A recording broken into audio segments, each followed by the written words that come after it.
sebenarnya dulu ya. Oke. Hari ini kita akan belajar kebenaran firman Tuhan adalah membangun generasi. Kenapa kita perlu membangun generasi, saudara? Karena ketika kita tidak membangun generasi, maka generasi berikutnya, ketika kita tidak bangun di dalam Tuhan, di dalam Kristus, di dalam segala apapun di dalam hidup ini, masalah karakter, masalah perilaku, ketika kita generasi yang sudah terdahulu tidak mengajarkan, tidak membangun kepada generasi berikutnya, maka generasi-generasi yang kita tinggal akan hancur, saudara. Makanya dikatakan keberhasilan atau sesuatu yang dididik di dalam rumah tangga akan membangun, akan berdampak kepada sebuah negara, berdampak kepada sebuah gereja. Nah, kalau sebuah rumah tangga, sebuah gereja tidak membangun generasi berikutnya, maka masyarakat akan rusak, maka bangsa juga akan rusak, saudara. Itulah sebabnya kita sebagai orang percaya perlu membangun generasi setelah kita. Apalagi zaman sekarang dikatakan bahwa generasi sekarang ini adalah generasi yang apa ya dibilang ya, generasi menye-menye gitu ya. Menye-menye. Tidak berani, tidak tangguh menghadapi tantangan. Langsung menyerah, langsung putus asa. Dan kalau melakukan segala sesuatu ya harus dibilangi, harus diarahkan. Apalagi mereka sudah selesai sarjana, saudara, tapi tidak bisa untuk bersaing, saudara. Nah, itulah sebabnya ada banyak perusahaan sangat kecewa melihat anak-anak zaman sekarang ketika mereka sudah memiliki gelar, namun tidak bisa diandalkan, saudara. Segala sesuatu harus dikasih tahu dan tidak punya daya sendiri bagaimana untuk maju dan bagaimana untuk berkembang. Nah, itulah sebabnya Bapak Ibu Saudara, kita harus bangun generasi setelah kita, saudara. Nah, sebelum kita lanjut, kita lihat di dalam Ulangan pasal yang keempat. Ulangan pasal yang keempat ayat 1 sampai ayat yang ke-9. Ulangan pasal 4 ayat 1 sampai 9. Sudah ketemu? Ulangan pasal 4 ayat 1 sampai 9. Coba kita baca bersama. Ulangan pasal 4 ayat 1 sampai 9. Maka sekarang, hai orang Israel, dengarlah ketetapan dan peraturan yang kuajarkan kepadamu untuk dilakukan, supaya kamu hidup dan memasuki serta menduduki negeri yang diberikan kepadamu oleh Tuhan Allah nenek moyangmu. Janganlah kamu menambahi apa yang kuperintahkan kepadamu, dan janganlah kamu menguranginya. Dengan demikian kamu berpegang pada perintah Tuhan Allah yang kusampaikan kepadamu. Maka kamu sendiri telah melihat apa yang diperbuat Tuhan mengenai Baal Peor, sebab Tuhan Allah telah memunahkan dari tengah-tengahmu semua orang yang mengikuti Baal Peor. Sedangkan kamu sekalian yang berpaut pada Tuhan Allahmu masih hidup pada hari ini. Ingatlah, aku telah mengajarkan ketetapan dan peraturan kepadamu, seperti yang diperintahkan kepadaku oleh Tuhan Allahmu, supaya kamu melakukan yang demikian di dalam negeri yang akan kamu masuki untuk mendudukinya. Lakukanlah ini dengan setia, sebab itulah yang akan menjadi kebijaksanaanmu dan akan membimbing di mata bangsa-bangsa yang pada waktu mendengar segala ketetapan ini akan berkata, memang bangsa yang besar ini adalah umat yang bijaksana dan berakal budi. Sebab bangsa besar manakah yang mempunyai Allah yang demikian dekat kepadanya seperti Tuhan Allah kita setiap kali kita memanggil kepadanya? Dan bangsa besar manakah yang mempunyai ketetapan dan peraturan demikian adil seperti seluruh bumi ini yang dibentangkan kepadamu pada hari ini? Tetapi waspadalah dan berhati-hatilah, supaya jangan engkau melupakan hal-hal yang dilihat oleh matamu sendiri itu, dan supaya jangan semuanya hilang dari ingatanmu seumur hidupmu. Beritahukanlah kepada anak-anakmu dan kepada cucu cicitmu semuanya itu. Nah, Bapak Ibu Saudara, dari bacaan dari Ulangan 4 ayat 1 sampai 10, sebelum mulai era baru di tanah perjanjian, Musa mengajarkan kepada bangsa Israel, generasi-generasi baru, generasi-generasi perjalanan. Ketika mereka keluar dari Mesir menuju tanah Kanaan, maka Musa berkata kepada bangsa Israel supaya memperhatikan hal-hal yang penting.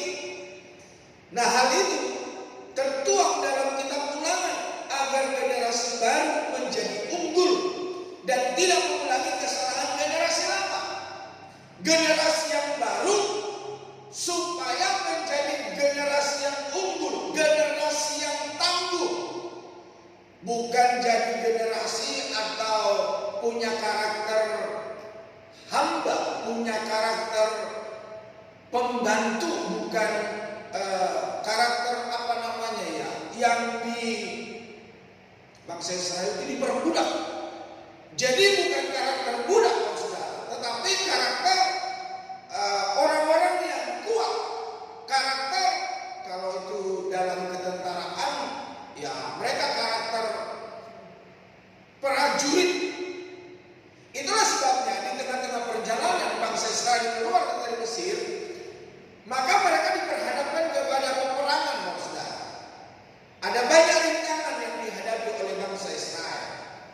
Ada banyak hal yang terjadi untuk mengikis karakter budak, sehingga mereka memiliki karakter-karakter generasi yang tangguh, yang kuat, prajurit, saudara. Nah, gereja dan keluarga dipanggil untuk mempersiapkan generasi unggul, bukan generasi yang menye-menye, saudara. Itulah sebabnya pada hari ini bacaan kita mengajari kita yang pertama, saudara, supaya generasi kita adalah generasi yang takut akan Tuhan. Generasi yang takut akan Tuhan. Keluarga atau gereja perlu mengenalkan Tuhan kepada anak sejak dini dan menanamkan rasa takut akan Tuhan. Dengan kita mengajarkan kepada anak-anak takut akan Tuhan, maka karakter mereka itu akan terbentuk menjadi seperti Kristus. Ketika kita mengajarkan takut akan Tuhan bagi anak-anak kita, mereka akan menjadi orang yang jujur. Kalau kita mengajarkan kepada anak-anak kita adalah anak-anak yang takut akan Tuhan, berarti mereka taat, mereka tunduk otoritas, mereka melakukan segala aturan bukan karena ada orang yang memimpin mereka, tetapi apa yang dikatakan oleh firman Tuhan, segala sesuatu yang anak-anak kerjakan, generasi kerjakan, semuanya untuk kemuliaan nama Tuhan. Jika seseorang bekerja hanya untuk Tuhan, seperti kepada Tuhan, maka keberadaan pimpinan, keberadaan atasan tidak perlu yang selalu memperhatikan fokus kepada bawahannya. Keberadaan orang tua gak harus selalu melihat anaknya apakah mereka hidup dalam kebenaran. Karena apa? Ketika mereka memiliki rasa takut akan Tuhan, dimanapun mereka berada, tatkala mereka seorang diri, tatkala mereka di tengah-tengah orang banyak, maka mereka berkata iya kepada kebenaran dan tidak terhadap dosa. Tetapi kalau generasi adalah generasi yang tidak takut Tuhan, mau banyak orang atau tidak banyak orang, maka dia akan melakukan hal-hal yang negatif. Bukan hanya dia saja, sampai keturunannya. Tadi pagi saya mendengarkan kesaksian seorang ibu, saudara. Karena beberapa waktu yang lalu saya dimintain, Amang, kalau punya anak anjing, tolong bagi saya, katanya. Terus ada teman saya berbagi, Pak Gem, mau nggak anak anjing? Saya bilang mau.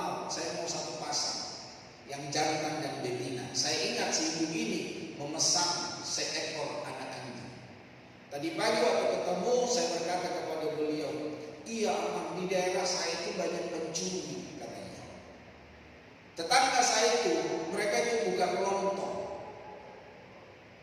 Ada bapak, usianya sudah lumayan tua katanya.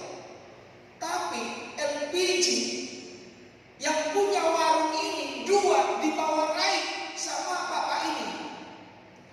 Hanya ibu ini pergi meninggalkan warung itu sebentar, menukarkan uang.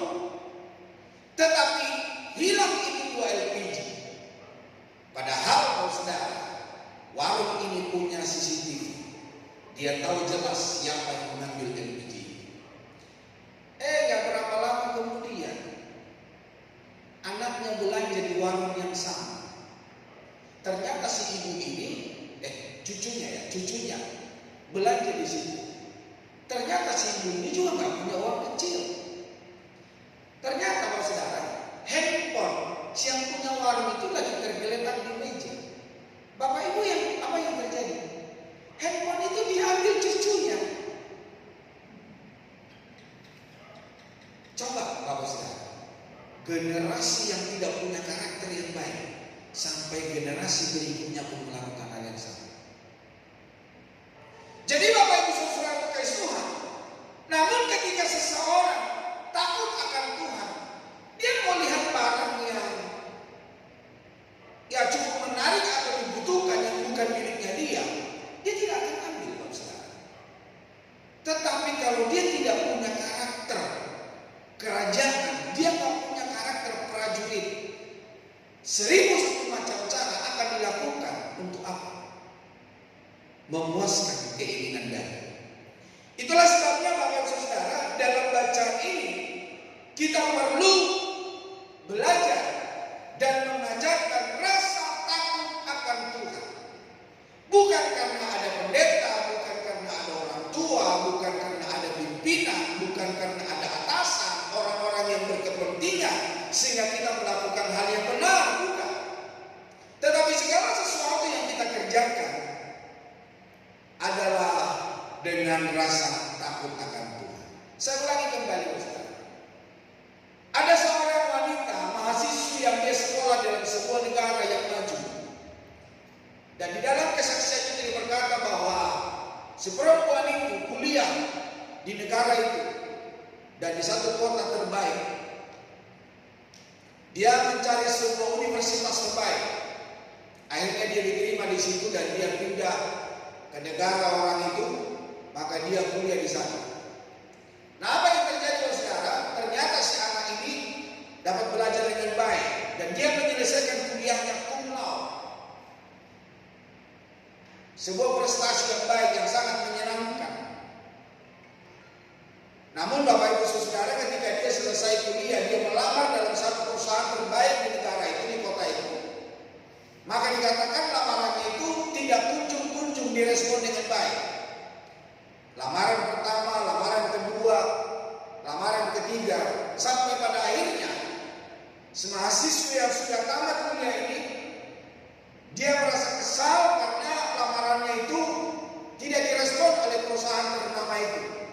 Akhirnya dia datang ke perusahaan itu, dia bawa lamarannya langsung dan dia bertanya kepada orang-orang yang berkepentingan untuk penerima karyawan. Dan dikatakan, kenapa saya sudah mengirimkan sampai 3 kali lamaran untuk bekerja dalam perusahaan ini, kenapa tidak ada responnya?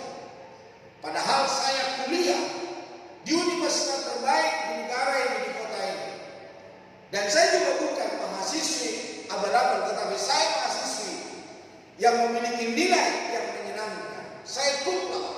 Tapi kenapa perusahaan ini tidak menerima saya? Maka dibukalah data Saudara. Oh, pantas Anda tidak diterima. Pertama kali Anda naik angkutan umum di negara kami, di kota kami, ternyata Anda tidak membayar uang transportasi. Karena apa Saudara? Si wanita itu menganggap bahwa dalam naik angkutan umum di kota itu, di negara itu bisa tipu-tipu. Karena tidak ada orang yang akan menagih dia, tidak ada orang yang melihat dia apakah dia bayar uang transportasinya. Waktu itu Anda tidak bayar. Dia beralasan begini, oh ya maaf, waktu itu saya nggak punya uang kecil, jadi saya nggak bayar. Oh ya, tapi ternyata Anda bukan hanya sekali nggak bayar uang angkutan umum. Ternyata Anda pun yang kedua kali melakukan hal yang sama. Anda tidak melakukan pembayaran angkutan umum. Dan dia berkata begini, oh waktu itu yang kedua saya lupa bawa uang. Kalau tadi yang pertama dia bilang nggak punya uang kecil, yang kedua lupa bawa uang. Dan si penerima karyawan ini berkata, bukan hanya sekali, bukan hanya 2 kali, Anda berkali-kali tidak membayar uang transportasi. Oh yang ketiga, dia bilang yang ketiga, mohon maaf, saya tidak mau mendengarkan alasan yang Anda harus kasih tahu kepada saya. Yang perlu Anda tahu, di perusahaan kami ini bekerja adalah bekerja yang saling percaya. Ketika Anda menjadi karyawan di tempat ini, Anda dipercaya tanpa dicawe-cawe, tanpa ada orang yang melihat saudara. Tetapi Anda bekerja di dalam perusahaan ini, dipekerjakan, perusahaan percaya Anda. Selama Anda kuliah di negara kami, Anda sering tidak membayar uang transport ketika Anda naik angkutan umum kami. Dan mohon maaf, Anda tidak diterima bekerja dalam perusahaan ini. Bapak Ibu Saudara, sebuah perusahaan di dalam sebuah negara, dalam sebuah kota, memberikan sebuah kepercayaan kepada semua orang yang ada di kota itu, di negara itu, bahkan di dalam perusahaan ternama di negara itu. Dan ketika mereka tidak bisa dipercaya dan mereka tidak bisa diterima bekerja, Bapak Ibu Saudara, Tuhan pun demikian. Ketika Anda nggak bisa dipercaya, Tuhan tidak sungkan-sungkan berkata, enyahlah daripadaku, hai kamu pembuat kejahatan. Bukankah kita ada di dalam dunia ini? Tuhan mempercayakan kepada kita. Apakah ketika kita melakukan kesalahan terus Tuhan jewek dengan kita, dia tarik-tarik terus kita bilang, aduh, ampun. Seperti mama kita, atau dijewek paha kita, Tuhan, sakit. Enggak. Kita diberikan kepercayaan oleh Tuhan.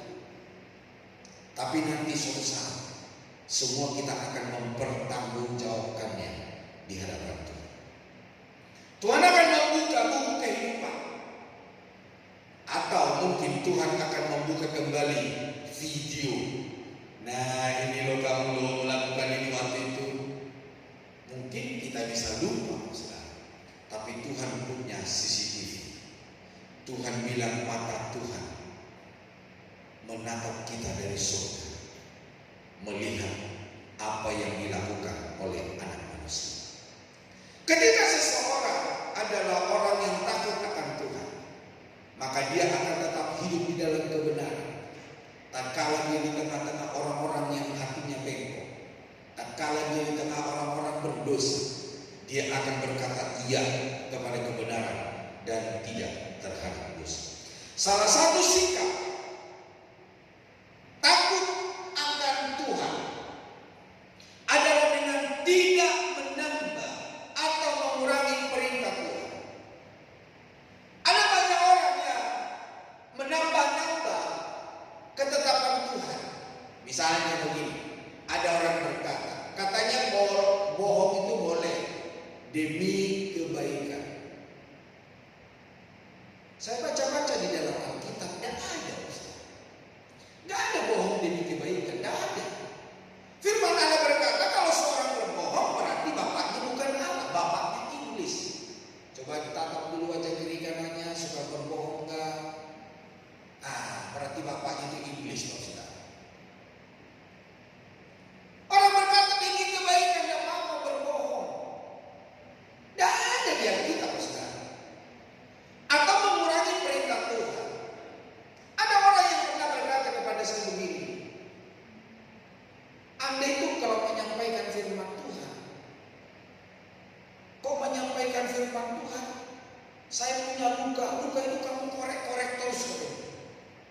Loh, saya bilang firman Tuhan itu, judul firman Tuhan, tema firman Tuhan yang saya khotbahkan setiap hari Minggu itu dari pusat.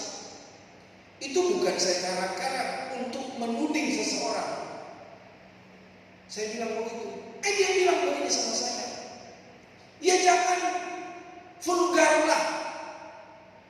Buat miring-miringin sedikit katanya. Alamak. Jadi katanya saya nggak usah tegas menyampaikan firman Allah. Buat dibungkus gitu loh. Supaya lukanya itu nggak dikorek-korek semakin dalam. Seharusnya saudara, bukan saya yang harus berubah berkhotbah, tetapi yang mendengarkan khotbah itulah yang harus berubah. Supaya ketika firman Allah disampaikan, dia nggak merasa boroknya dikorek-korek semakin dalam dan semakin dalam. Kalau seseorang sembuh, mau dengar khotbah sekeras apapun, dia akan berkata, amin, puji Tuhan, alhamdulillah. Tapi orang yang sedang terluka, sedikit pun disenggol, maka dia akan naik pitam. Adakah orang seperti itu di tengah-tengah kita malam hari? Coba tatap dulu kiri kanannya. Pakai baju apa dia?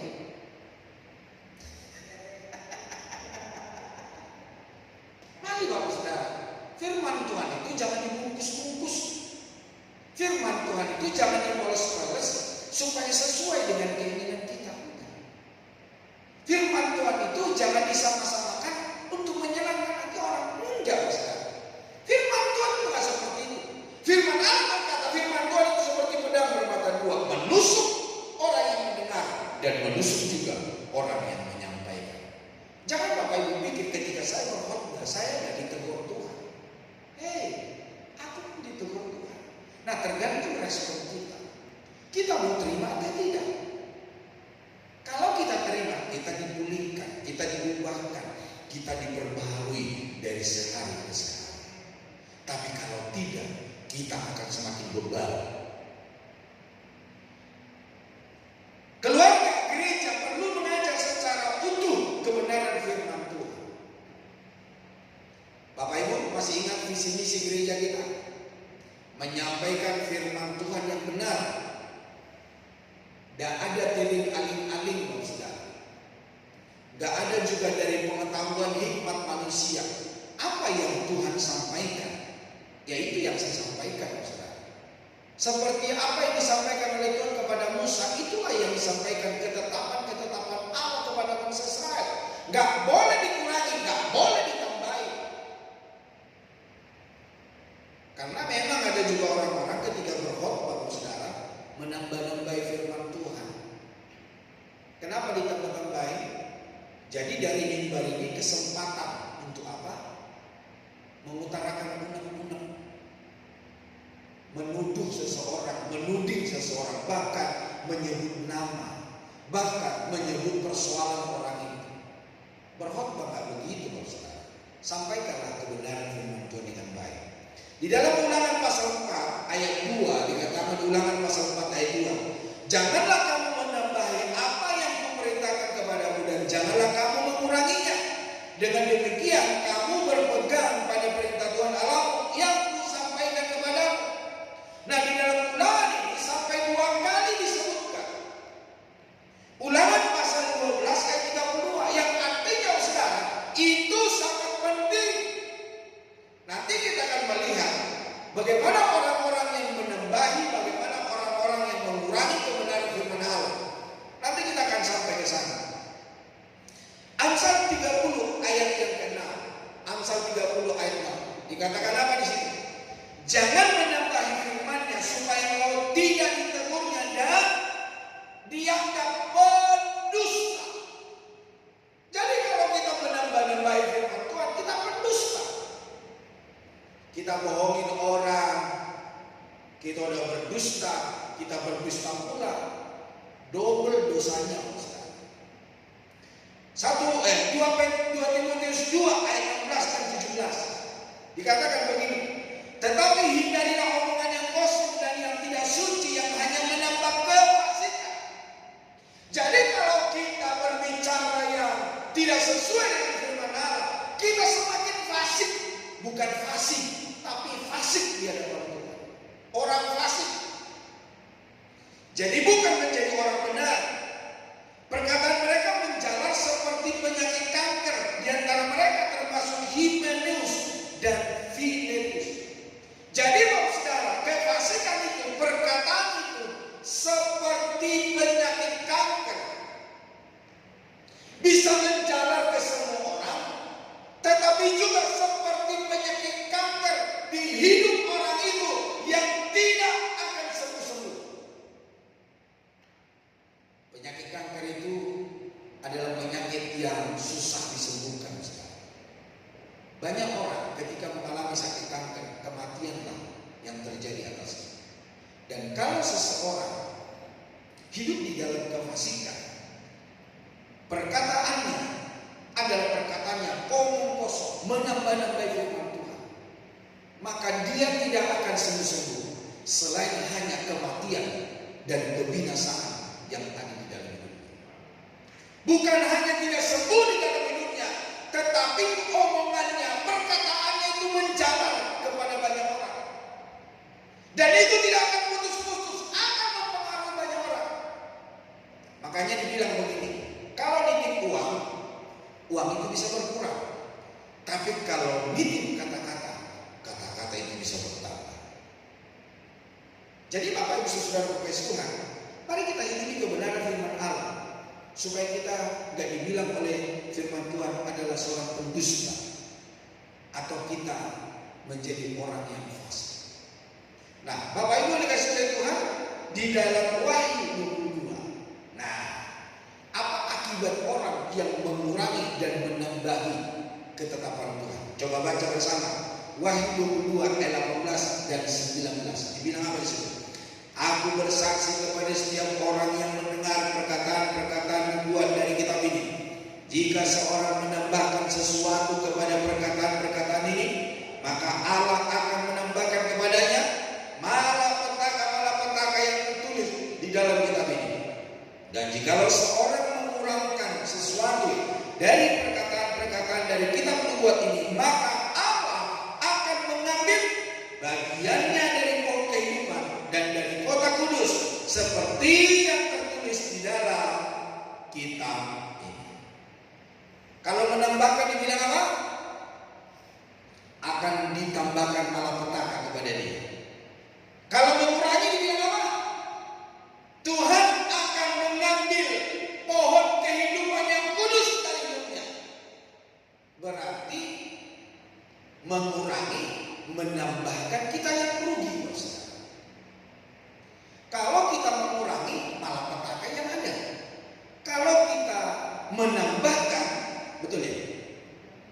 Kalau kita mengurangi, maka Tuhan akan mengurangi pohon kehidupan dari hidup kita. Kalau kita menambahkan, malapetaka yang diberikan kepada kita. Nah, mau pilih yang mana? Mau nambah atau kurang? Jangan. Yang sesuai dengan firman Tuhan. Jangan menambah, jangan mengurangi. Makanya firman Allah berkata, katakan iya di atas iya dan tidak di atas.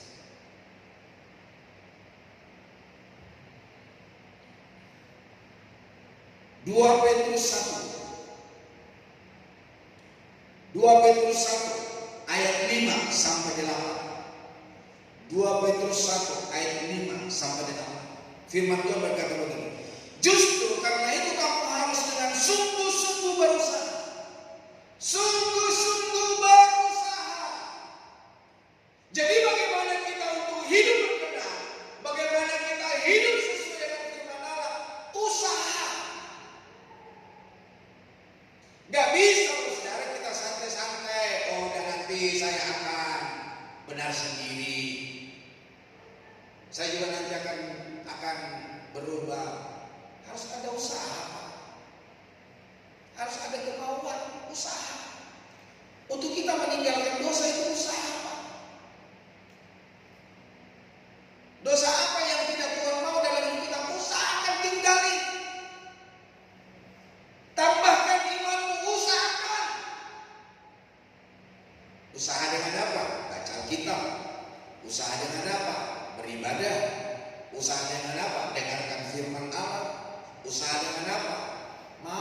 tunduk taat akan kebenaran firman Tuhan.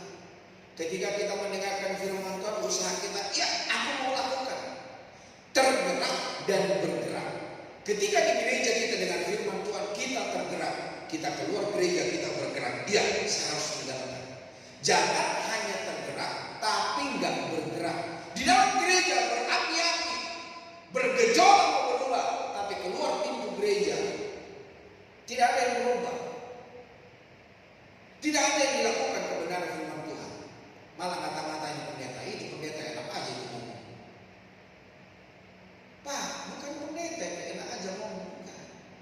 Ketika firman Tuhan disampaikan, kalau Bapak Ibu disindir, kalau Bapak Ibu disenggol, saudara, berarti Tuhan sayang kepadamu.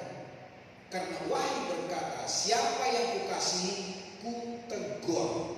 Bukan hanya ditegur oleh Tuhan, tapi dihajar. Adakah Bapak Ibu di sini ketika anaknya melakukan kesalahan tidak ditegur? Sekali, dua kali masih tetap melakukan kesalahan, apa yang Bapak Ibu lakukan? Mungkin suara kita semakin naik nadanya, muka kita semakin marah, semakin memerah amarahnya, rambut kita mulai berdiri karena apa? Mulai kesal. Tapi apakah cukup hanya seperti itu? Mungkin juga sabuk melayang, mungkin juga gantungan baju